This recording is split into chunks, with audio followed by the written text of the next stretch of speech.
बेटा मैं चाहता हूँ कि तुम जामी से खुला ले लो। जवाद, जिसने अपनी बीवी यास्मीन की बातों में आकर अपनी बेटी ज़ेबा की शादी इतनी जल्दी जामी के साथ करवा दी कि उसकी बेटी ज़ेबा उसकी इज़्ज़त ख़राब ना कर दे, आज वही जवाद अपनी बेटी ज़ेबा को खुला का मशवरा दे रहा है और कहता है कि मैं चाहता हूँ कि तुम जामी से अलहदगी इख्तियार कर लो। ड्रामे की नेक्स्ट एपिसोड में आप लोग देखेंगे कि आलिया जाकर अपनी वालदा यास्मीन से बात करती है और कहती है कि जामी भाई बहुत ही ज़्यादा बुरे हैं। अपनी बीवी के साथ भला कौन इस तरह का रवैया इख्तियार करता है? अपनी बीवी को कौन ऐसा इंसान है जो खर्चा नहीं देता? उल्टा जामी भाई अपनी बीवी का खर्चा करवा कर अपने ही ससुराल वालों से पैसे मांगते हैं। उन्हें ज़रा भी शर्म नहीं आती। मैं तो हैरान हूँ कि आखिरकार वो किस तरह से ढिठाई से हम लोगों से पैसे मांग लेते हैं और उन्हें इस बात का एहसास तक नहीं होता कि वो कुछ भी ठीक नहीं कर रहे।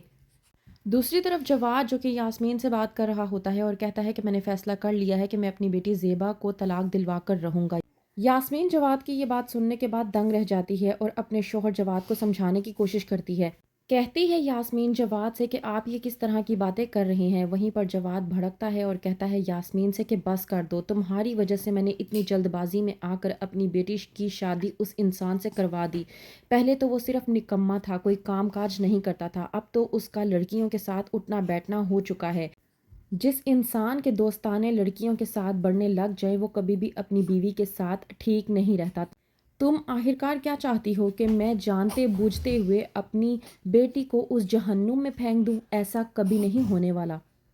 वहीं पर यास्मीन जवाद की बातें सुनने के बाद बहुत ज़्यादा परेशान हो जाती है और दिल ही दिल में सोचती है कि नसीब बंद मुट्ठी की तरह होता है, जब मुट्ठी खुलती है तब ही मालूम होता है कि अंदर आखिरकार क्या है।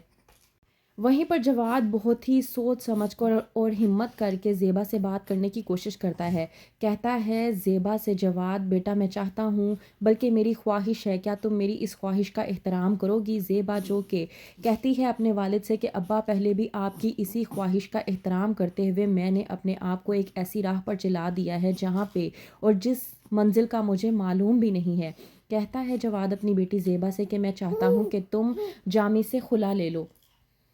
ज़ेबा ये सुनने के बाद परेशान सी हो जाती है और समझ नहीं पाती कि वो आखिरकार अपने अब्बा को क्या जवाब दे। ज़ेबा जो कि अलहदा बैठकर सोच रही होती है कि हाथ उलझे हुए रेशों में फंसा बैठे हैं, अब बता कौन से धागे को जुदा किससे करें।